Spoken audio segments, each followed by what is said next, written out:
اس روز کامیاب کون لوگ ہیں؟ جنہیں اللہ تعالیٰ نے بخش دیا، جنہیں اللہ رب العالمین نے معاف کر دیا، جنہیں اللہ نے جنت عطا کی، وہ کامیاب ہوگا۔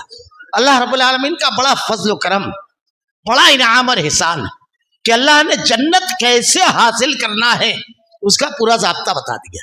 میں نے خطبہ مسنونہ کے بعد وہی آیتیں تلاوت کی، اور بہت مشکل نہیں ہے چیزیں انسان کرنا چاہے، اس جنت کو کیسے حاصل کیا جائے۔ اللہ رب العالمین نے قرآن میں بیان فرمایا۔ ہم قرآن کریم جب پڑھیں تو قرآن کریم کتاب ہدایت ہے، رہبری اور رہنمائی کرنے والی کتاب۔ اس میں جنتیوں کا جو بیان دیا گیا ہے، کن لوگوں کو اللہ جنت دے رہا ہے، وہ صفتیں ہم اپنے اندر پیدا کریں۔ اللہ کا وعدہ سچا ہے۔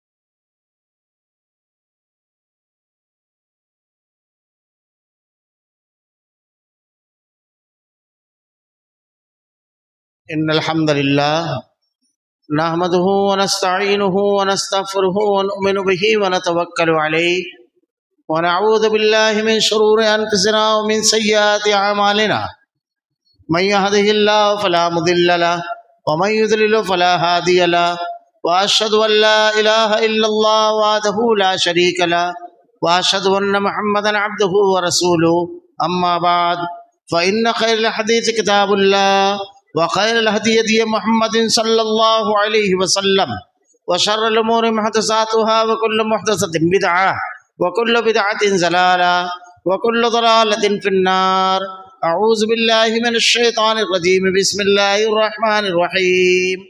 کاف والقرآن المجید بل عجبوا ان جاءهم منذر منهم فقال الكافرون هذا شيء عجيب أإذا متنا وكنا ترابا ذلك رجع بعيد قد علمنا ما تنقص الأرض منهم وعندنا كتاب حفيظ بل كذبوا بالحق لما جاءهم فهم في أمر مريج أفلم ينظروا إلى السماء فوقهم كيف بنيناها وزيناها وما لها من فروج والأرض مددناها وألقينا فيها رواسي وأنبتنا فيها من كل زوج بهيج تبصرة وذكرى لكل عبد منيب ونزلنا من السماء ماء مباركا فأنبتنا به جنات وحب الحصيد والنخل باسقات لها طلع نضيد رزقا للعباد وأحيينا به بلدة ميتا كذلك الخروج كذبت قبلهم قوم نوح وأصحاب الرس وثمود وعاد وفرعون وإخوان لوط وأصحاب الأيكة وقوم تبع كل كذب الرسل فحق وعيد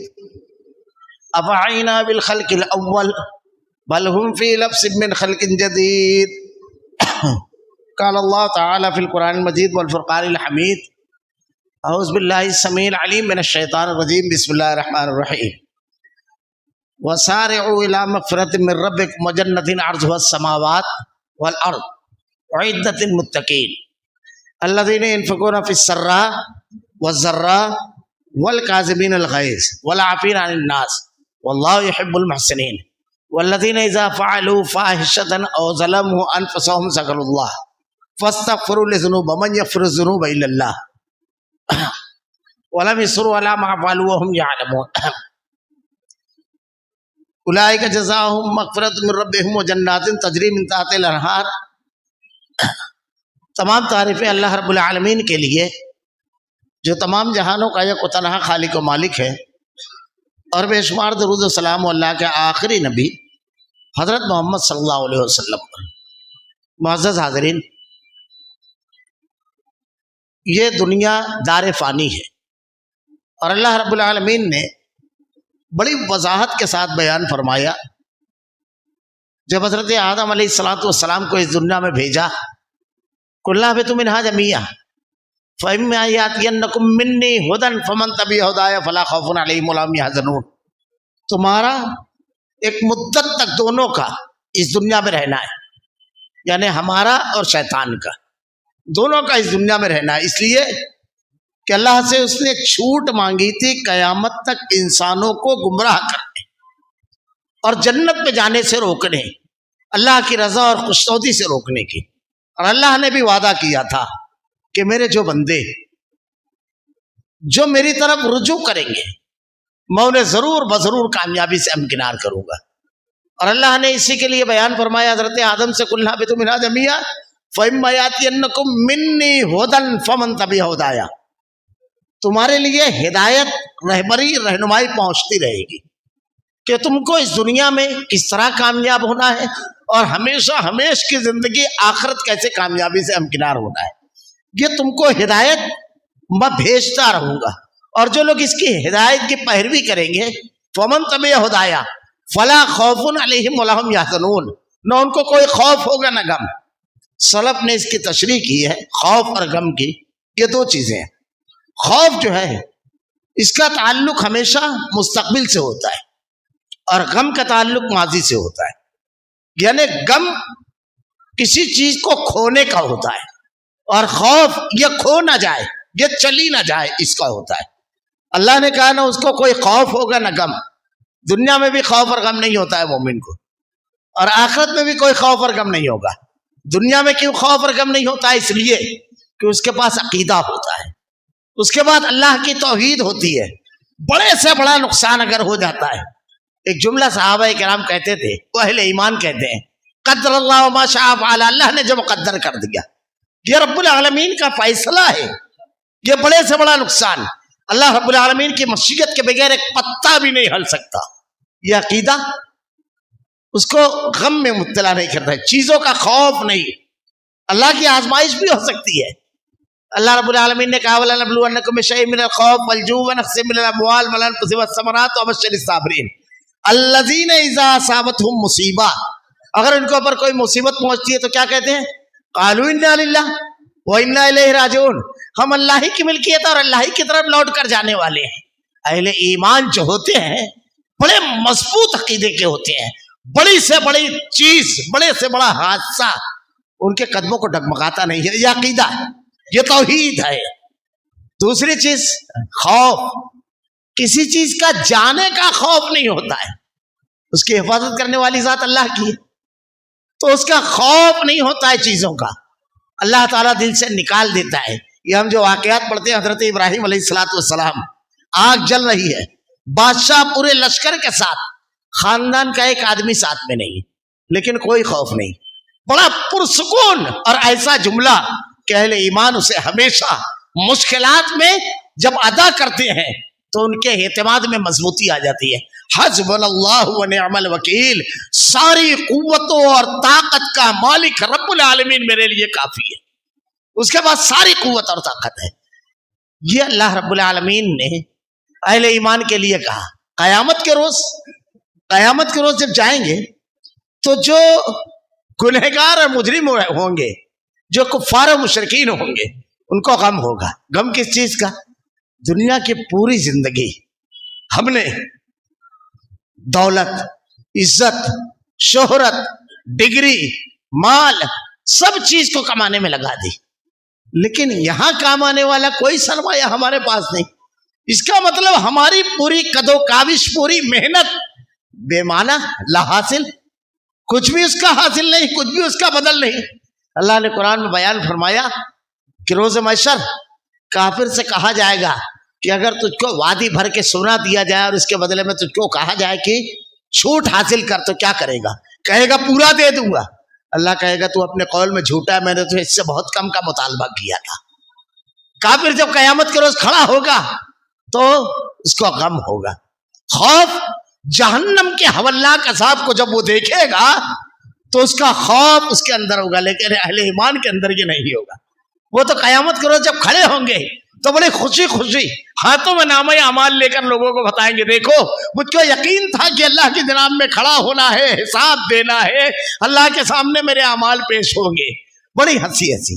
اور کافر جو ہوگا تو اللہ تعالیٰ نے قرآن میں نقشہ کھینچا ہے، ماما منوتا کتابہ بشمالی فیقول یا لیتنی لموتا کتابیہ ولم ادر ما حسابیہ یا لیتہا کانت القاضیہ ما اغنی عنی مالیہ ہلک عنی سلطانیہ خذوہ فغلوہ ثم الجحیم صلوہ ثم فی سلسلۃ ذرعها 70 ذراعا فاسلکوہ انہم کانوا لا یؤمنون باللہ العظیم ولا یحض علی طعام المسکین.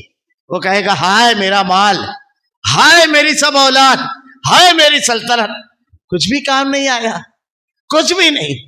فرشتوں کو حکم دے گا، 70 گز کی ایک زنجیر ہوگی جس پہ جکڑ کر گھسیٹتے ہوئے اسے جہنم میں ڈال دیا جائے گا. انہم کان لا یؤمنون باللہ العظیم ولا یحض علی طعام المسکین.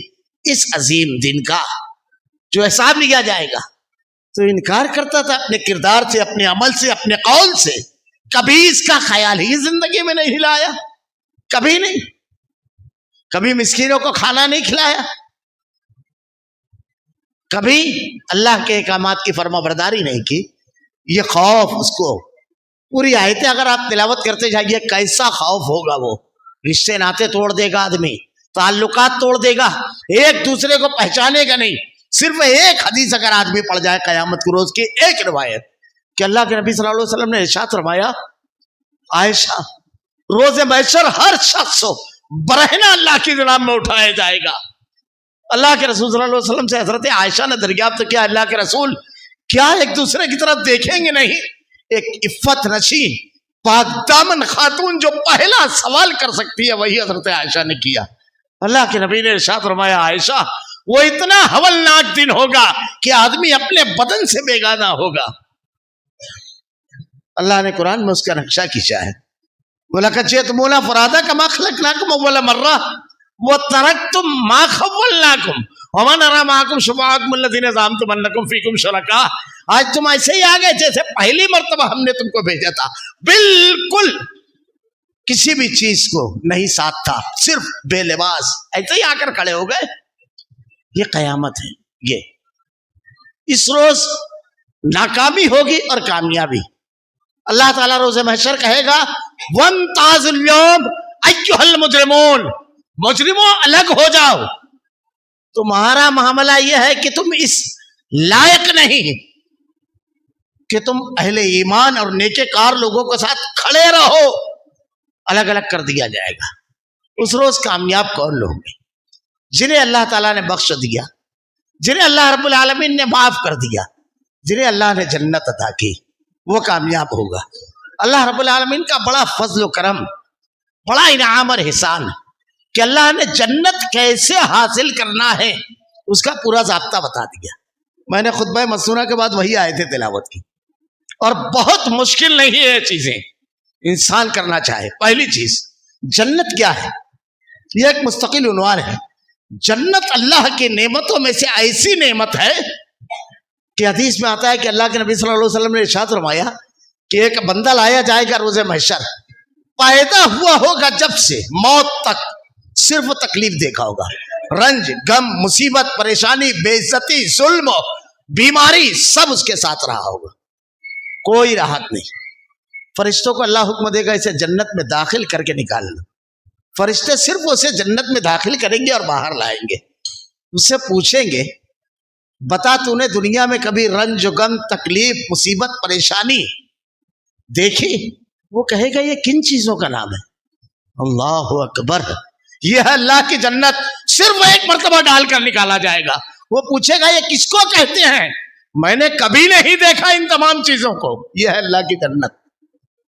اللہ رب العالمین نے کیسی جنت تیار کر رکھی ہے اگر حدیثیں بیان کی جائے. قرآن میں اللہ کہتا ہے ایک اینٹ چاندی کی، ایک اینٹ سونے کی، اور ہیرے اور یاقوت اس کے سنگریزے ہیں. اللہ کی جنت ایسی ہے کسی آنکھ نے نہیں دیکھا. آخری جنتی کو اللہ جو جنت دے گا، لمبی حدیث کا آخری ٹکڑا ہے، اتنی لمبی مدت تک وہ جہنم میں رہے گا. آخری جنتی اللہ کے نبی نے پوری حدیث بیان کی، لمبی روایت ہے. وہ بار بار اللہ سے کہے اے اللہ جہنم سے نکال دے. نکالا جائے گا، پھر کہے گا اللہ ادھر سے منہ گھما دے، آخری دعا. پھر کہے گا اللہ تھوڑا سا وہ جو درخت ہے وہاں کر دے، وہاں سے جنت دکھائی دے گی. کہے گا آخری دعا. اللہ کہے گا اب نہیں مانے گا. ہر مرتبہ یہی کہے گا. آخری مرتبہ کہے گا جنت کے بالکل قریب. جب جنت کے قریب جائے گا، جنت کی نعمتیں دیکھے گا تو کہے گا اے اللہ. اللہ کہے گا تو نے وعدہ نہیں کیا تھا ہر مرتبہ اب کچھ نہیں مانگوں گا؟ کہاں کچھ نہیں مانگوں، صرف اندر داخل کر دے بس.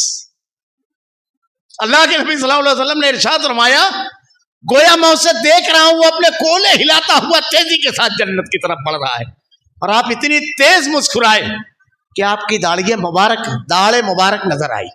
اتنی تیز مسکرائے آپ. اس کے بعد جب اللہ اس کو جنت میں، یہ ہے اللہ کی جنت. جب اللہ اس کو جنت میں داخل ہونے کا حکم دے گا تو وہ کہے گا کہ اللہ سارے لوگوں نے اپنی اپنی جگہ پر قبضے کر لیے، ڈیرے جما لیے. اللہ کہے گا جس دنیا میں تو رہتا تھا سب سے بڑی سلطنت کس کی تھی؟ اس کے 10 گنا. تو وہ کہے گا یا اللہ. تو اللہ کہے گا جس دنیا میں تو رہتا تھا اس کے دگنا جنت تیری. یہ آخری جنتی کی جنت ہے. وہ کہے گا اللہ بادشاہ ہو کر مذاق کرتا ہے. اللہ رب العالمین نے ارشاد فرمائے گا جا اور ایک موتی میں ہوگی. اس جنت کو کیسے حاصل کیا جائے؟ اللہ رب العالمین نے قرآن میں بیان فرمایا. ہم قرآن کریم جب پڑھیں تو قرآن کریم کتاب ہدایت ہے، رہبری اور رہنمائی کرنے والی کتاب. اس میں جنتیوں کا جو بیان دیا گیا ہے، کن لوگوں کو اللہ جنت دے رہا ہے، وہ صفتیں ہم اپنے اندر پیدا کریں. اللہ کا وعدہ سچا ہے. حضرت عبداللہ ابن عباس رضی اللہ تعالیٰ عنہ کی بڑی مشہور ہے وہ قول کہ کس کو جنت ملنی ہے، قرآن میں 3 مقامات پر تلاوت کر جائے. سورہ توبہ، سورہ مومنون کی ابتدائی آیتیں اور سورہ احزاب. اس میں اللہ نے جنتیوں کی صفت بیان کی ہے. میں نے خطبہ مسنونہ کے بعد جو آیتیں تلاوت کی، سارعوا الی مغفرۃ من ربکم وجنۃ عرضها السماوات والارض اعدت للمتقین. دوڑو اس جنت کی طرف جس کی وسعت زمین اور آسمان سے بڑھ کر ہے. ایک جگہ قرآن میں کہا سابقو، لبکو اس جنت کی طرف. اللہ کے نبی صلی اللہ علیہ وسلم کی بخاری شریف کی صحیح روایت ہے کہ آپ نماز پڑھانے کے لیے کھڑے ہوئے. جنت کیا ہے؟ اللہ تعالیٰ کہہ رہا ہے لبکو، دوڑو. اللہ کے نبی کی سیرت دیکھیے. اللہ کے نبی صلی اللہ علیہ وسلم نماز کے لیے کھڑے ہوئے، حالت نماز میں آپ چلتے ہوئے آگے گئے. نماز کے بعد صحابہ کرام نے دریافت تو کیا اللہ کے رسول آپ حالت نماز میں چلتے ہوئے آگے گئے. آپ نے ارشاد فرمایا ہاں، میرے سامنے جنت پیش کی گئی، میں نے چاہا کہ اس کے خوشوں میں سے کوئی ایک خوشہ توڑ دوں. اللہ کی جنت ایسی ہے کہ نبی حالت نماز میں آگے بڑھ گئے.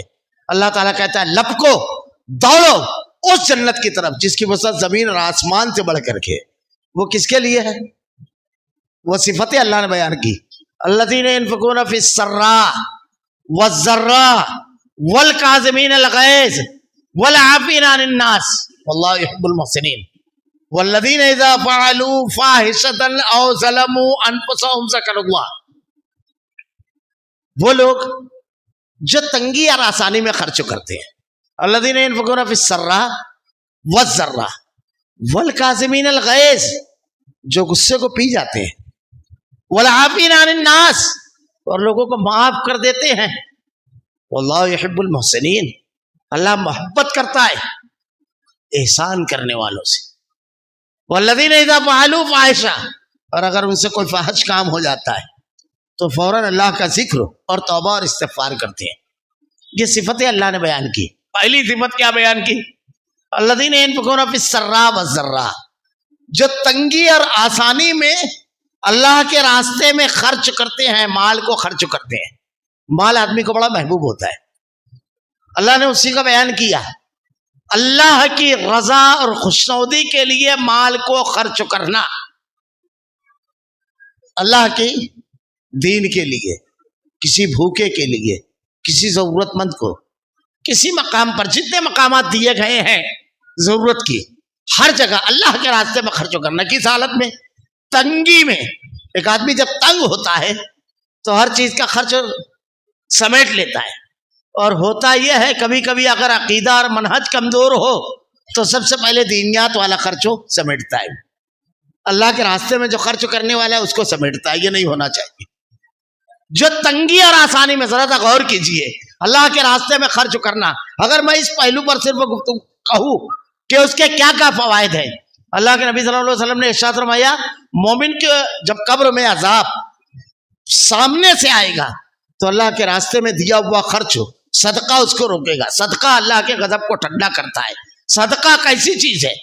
کسی نیکی کے بارے میں آپ کو یہ حدیث میں نہیں ملے گا. کسی بھی نیکی کے بارے میں جو جملہ اس کے بارے میں ملے گا حدیث میں، اللہ تعالیٰ ارشاد فرمائے گا روز محشر میرے بندے میں بھوکا تھا. بندہ کہے گا رب العالمین تو رزاق، ساری کائنات کو رزق دینے والا، ہر جاندار کو تو کیسے بھوکا رہ سکتا ہے؟ اللہ کہے گا میرا فلاں بندہ بھوکا تھا، تو اس کو کھلاتا تو آج میں تیری ضرورت پوری کرتا، میں ضرورت مند تھا، تو نے میری ضرورت کی۔ اپنی ذات کو اللہ رب العالمین پیش کرے گا، معمولی چیز نہیں ہے۔ الذین ينفقون فی السراء، اللہ کے راستے میں خرچ کرنا۔ اللہ کے نبی صلی اللہ علیہ وسلم نے ارشاد فرمایا، صرف فوائد۔ اللہ کے نبی نے ارشاد فرمایا صبح جب بندہ اپنے گھر سے نکلتا ہے تو 2 فرشتے دعا کرتے ہیں۔ ہمارے یہاں لوگوں کو خواہش ہوتی ہے کہ مال بڑھے، مال کے بڑھنے کے جہاں دنیاوی طریقے ہیں وہیں روحانی طریقے ہیں جس سے مال میں بے پناہ اضافہ ہوتا ہے۔ 2 فرشتے دعا کرتے ہیں، ایک کہتا ہے اللہ تیرے راستے میں دینے والے کے مال کو بڑھا۔ ہم لوگ کسی بھی نیک آدمی کو کہتے ہیں کہ ذرا دعا کرنا، کہنا بھی چاہیے۔ فرشتوں میں اللہ نے برائی کی کوئی صفت ہی نہیں رکھی ہے، صرف وہ نیکی کرتے ہیں۔ صبح فرشتہ ہمارے لیے دعا کرے گا، بس ایک مرتبہ اللہ کے راستے میں کچھ نکال کر تو نکلیے۔ اے اللہ اس تیرے راستے میں دینے والے کے مال کو بڑھا اور روکنے والے کے مال کو روک لے۔ اللہ کے نبی صلی اللہ علیہ وسلم نے ارشاد فرمایا 2 چیزیں ہر آدمی کی خواہش ہوتی ہے، ایک اس کی عمر بہت ہو، 80 سال کا بڈھا بھی 20 سال پہلے کی بات کی پروگرامنگ کرتا ہے، بہت۔ دوسرا مال، سونے کی ایک وادی ملے تو دوسری۔ اللہ کے نبی نے کیا کہا؟ تم اگر یہ چاہتے ہو کہ اللہ تمہارے مال اور عمر میں برکت دے تو صلہ رحمی کرو، رشتہ جوڑو۔ اور رشتہ جوڑنے کا بہترین طریقے میں سے ایک طریقہ یہ ہے کہ جو کمزور رشتہ دار ہوں ان کی مدد کی جائے۔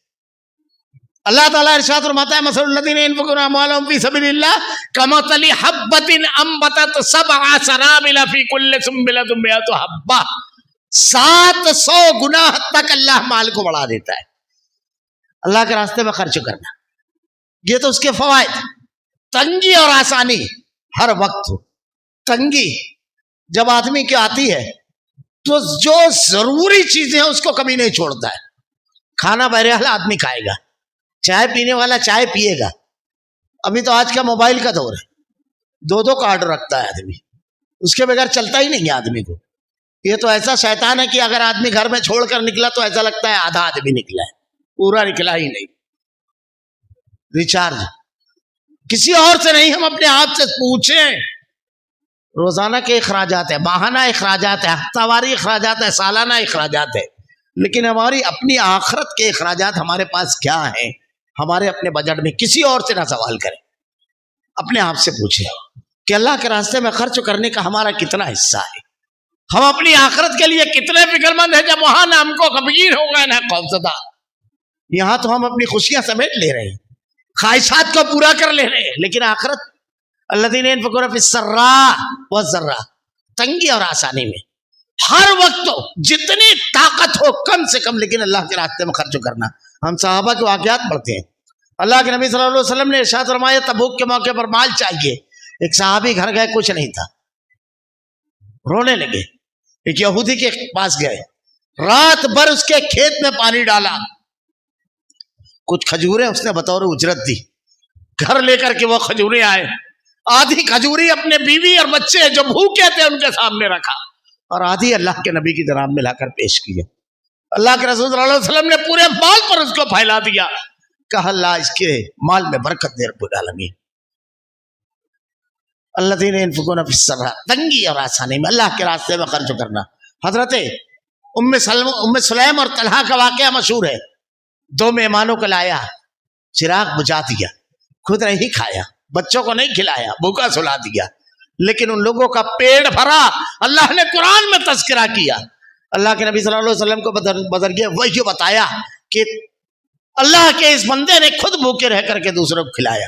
تنگی اور آسانی جب اللہ مال دے تو اللہ کے راستے میں خرچ کرنا۔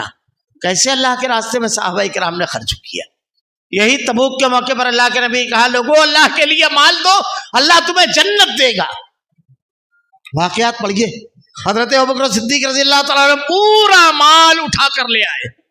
اللہ کے نبی نے پوچھا گھر کچھ چھوڑ کر آئے ہو؟ کہا ہاں، اللہ پر توکل آئے، نبی تیری تعلیمات چھوڑ کر آئے ہو، گھر خالی نہیں۔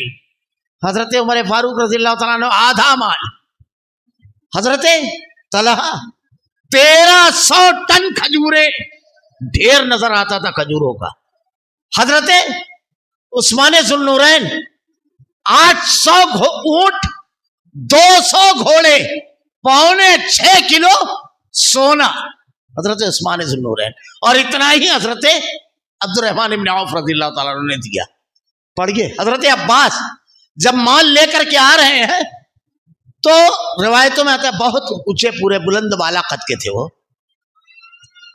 تو جب مال اٹھا کر لا رہے تھے تو قدم ڈگمگا رہے تھے، بوجھ ان کو عاجز کیے ہوئے تھا کہ اللہ کے راستے میں خرچ کرنا. اہل ایمان جو ہوتے ہیں والذین آمنوا اشد حبا للہ، اہل ایمان کی محبت اللہ کے لیے بڑی شدید ہوتی ہے. جو موقع ملتا ہے نیکی پر عمل کرنے کا سبقت لے جاتے ہیں، دوڑتے ہیں، لپکتے ہیں. اللہ نے کہا سارے دوڑو. اب جس کے پاس مال تھا وہ اس کے ذریعے دوڑا، جس کے پاس جو تھا وہ اس کے ذریعے. آگے اللہ نے ارشاد فرمایا مال کو خرچ کرنے کے بعد الذین ينفقون فی السراء والضراء والکاظمین الغیظ والعافین عن الناس. غصے کو پی جاتے ہیں، بڑی اہم چیز ہے یہ.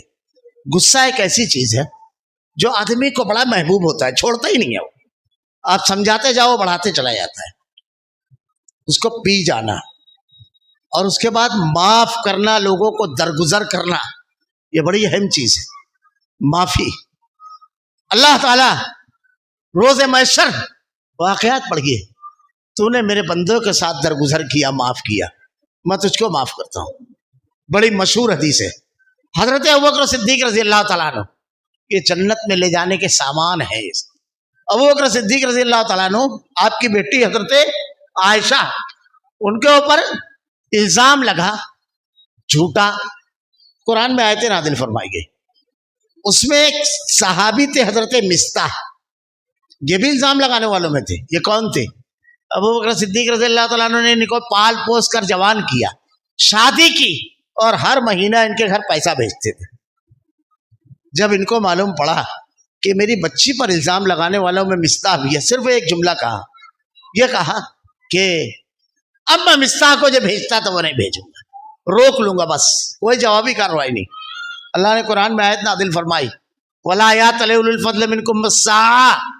اللہ رب العالمین نے جن لوگوں کو صاحب فضل بنایا ہے تم میں، ان کو یہ نہیں کہنا چاہیے وَلْيَعْفُوا وَلْيَصْفَحُوا أَلَا تُحِبُّونَ أَن يَغْفِرَ اللَّهُ لَكُمْ.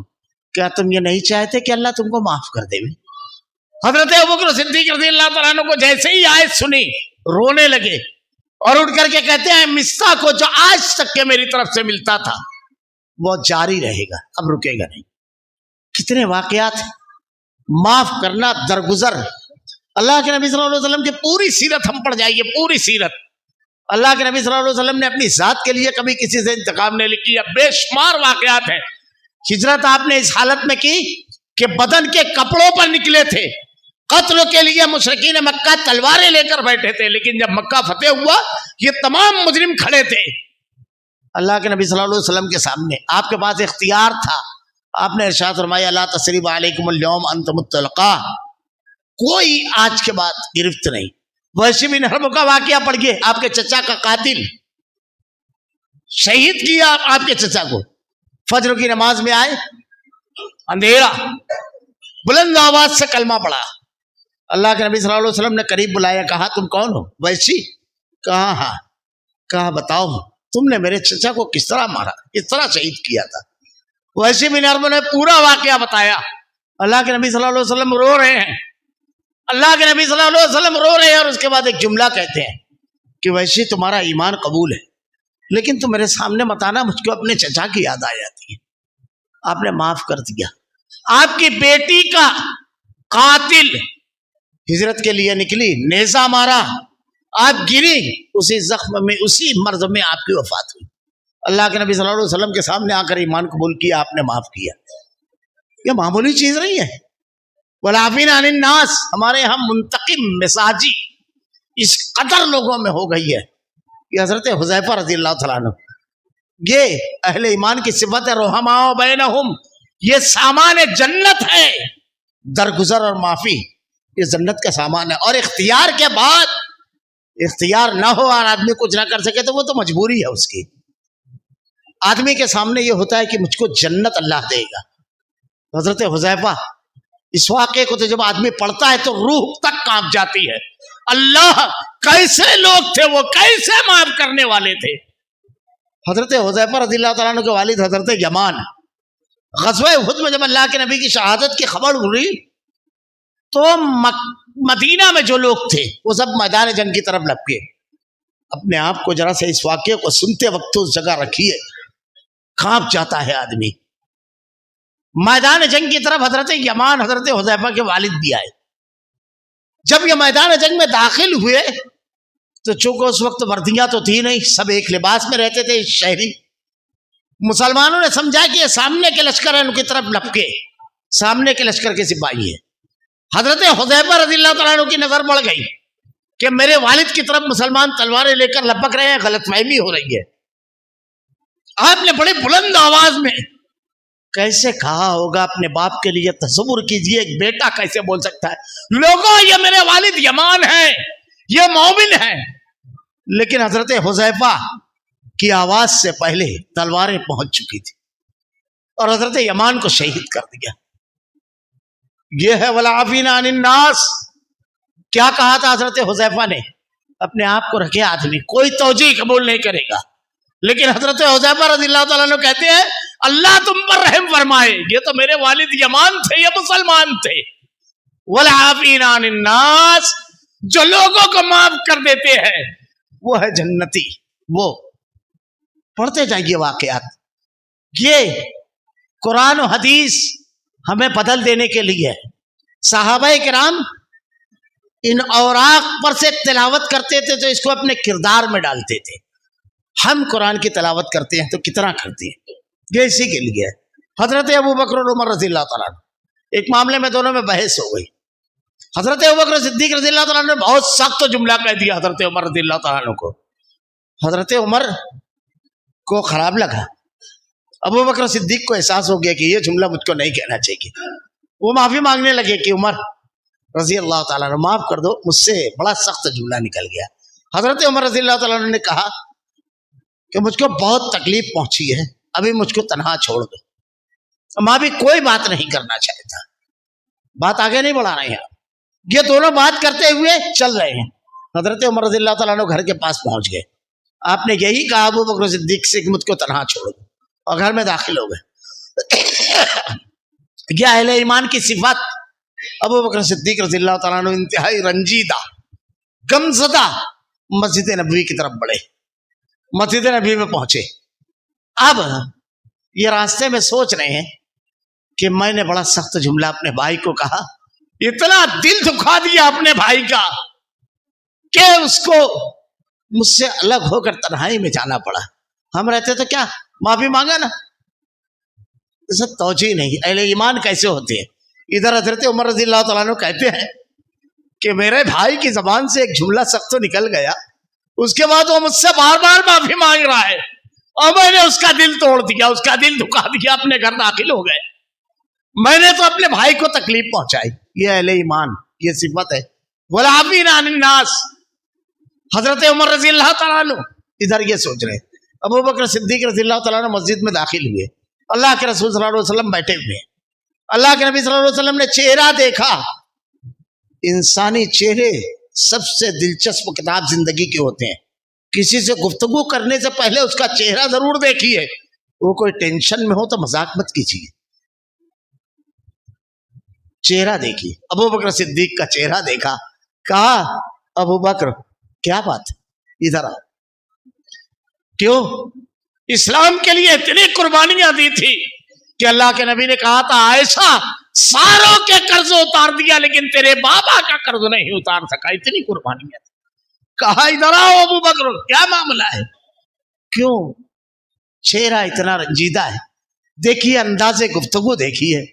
کہا اللہ کے نبی مجھ سے غلطی ہوئی, میں نے اپنے بھائی عمر کا بڑا سخت جملہ کہہ کر کے دل دکھا دیا, اور وہ اسی دکھے ہوئے دل کے ساتھ اپنے گھر چلے گئے. یہ دیکھیے انداز گفتگو اپنے بھائی کے لیے. حضرت عمر رضی اللہ تعالیٰ عنہ مسجد میں داخل ہوئے اور کہا نہیں اے اللہ کے نبی, یہ مجھ سے معافی مانگ رہے تھے لیکن میں نے ان کا دل دکھایا, میں بغیر اس کوئی گفتگو کیے چلا گیا. دونوں ایک دوسرے سے معافی مانگ رہے ہیں. والعافین عن الناس، معاف کرنا، درگزر. دل چڑیا کی طرح ہو جاتا ہے. کہتے ہیں نا صحابہ کا دل چڑیا کی طرح تھا، صاف شفاف دل. ہم اپنے معاشرے کو ایسا چاہتے ہیں، خود اپنے آپ کو بدل لے میں. والعافین عن الناس. اللہ کے نبی نے حضرت ابوبکر کے بارے میں کہا عمر سے کہ عمر تم معافی مانگو، رضی اللہ تعالی عنہ. بے شمار واقعات ہیں، بے شمار. والعافین عن الناس واللہ یحب المحسنین. والذین، میں صرف ترجمہ پڑھ دیتا ہوں، وقت ویسے بھی زیادہ ہو چکا ہے. والذین اذا فعلوا فاحشہ، ان سے کوئی بھی غلط کام ہو جاتا ہے تو فوراً ذکر کرتے ہیں اور اس کے بعد اللہ سے استغفار کرتے ہیں. یہ خوبی ہے استغفار جو ہے، توبہ جو ہے استغفار، اس کے اپنے ایک الگ فائدے ہیں. اللہ کے نبی 100 بار استغفار کرتے تھے. استغفار کی عادت ڈالیے، چلتے پھرتے استغفار. میں صرف ایک آیت پڑھ دوں، ذرا سا کبھی غور کیا؟ ہم نماز پڑھتے ہیں، ہم لوگوں کیا تصور کیا استغفار جو ہے صرف گناہ پر ہے؟ ایسا نہیں ہے. ہر وقت تو استغفار کیجئے، تمام بیماریوں کا علاج ہے استغفار. استغفر اللہ. اللہ کے نبی 100 بار استغفار کیا کرتے تھے دن میں. اور کیا کہا اللہ تعالیٰ نے؟ لِيَغْفِرَ لَكَ اللَّهُ مَا تَقَدَّمَ مِن ذَنبِكَ وَمَا تَأَخَّرَ. اے نبی تیری اگلی اور پچھلی تمام برائے، تمام کے تمام غلطیوں کو ہم نے معاف کر دیا. یہ اللہ کہہ رہا ہے سورہ فتح میں 100 بار. ذرا سا سوچئے، ہم نماز پڑھتے ہیں، نماز پڑھنے کے بعد یہ نیکی کا کام ہے. پہلا کام کیا کرتے ہیں؟ سلام پھیر کر اللہ اکبر، استغفر اللہ، استغفر اللہ، استغفر اللہ. کبھی غور کیا؟ یہ استغفار ہے. ہم نماز پڑھیں، ابھی جمعہ کی نماز پڑھیں گے الحمدللہ اللہ کی توفیق اور ہدایت سے. نماز ہم نے پڑھی ہے، اللہ کے نبی نے کیا کہا نماز کیسے پڑھنا ہے؟ خشوع خضوع کے ساتھ. یعنی اللہ کو تم دیکھ رہے ہیں، یہ نہیں کر سکتے تو اللہ تم کو دیکھ رہا ہے. اب ہم نے نماز پڑھی، اب نماز میں کیا کمی خامی رہ گئی اللہ بہتر جانتا ہے. کبھی بازار بھی چلے گئے، کبھی گھر بھی چلے گئے، کبھی دوستوں سے گفتگو بھی کر لی نماز میں، ہوتا ہے سب. اب جیسے ہی نماز ختم ہوئی، ہم نے سلام پھیرا، پہلے اللہ کی بڑائی بیان کی، اللہ اکبر، ساری بڑائی تیرے لیے. اس کے بعد کیا کہا؟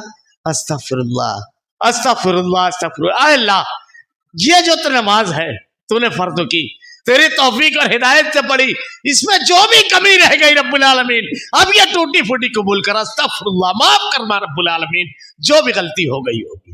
یہ استغفار. استغفار کے فائدے ایک آیت. استغفار انعامات کے بارش استغفار سے ہے. استغفروا ربکم انہ کان غفارا یرسل السماء علیکم مدرارا ویمددکم باموال وبنین. لوگوں استغفار کرو، اللہ آسمان سے موسلا دھار بارش برسائے گا، مال اور اولاد کے ذریعے تمہاری مدد کرے گا. مال بھی بڑھے گا اور اولاد بھی. استغفار سے بے شمار فائدے ہیں. مومن سے جب کوئی غلطی ہو جاتی ہے تو استغفار کرتا ہے. بس آخری حدیث سنا کر بات ختم کر دوں گا، یہ بڑی اہم چیز ہے. اللہ کے خوف سے اگر 2 قطرے آنسو تنہائی میں گر گئے، سب سے بڑی نیکی ہے.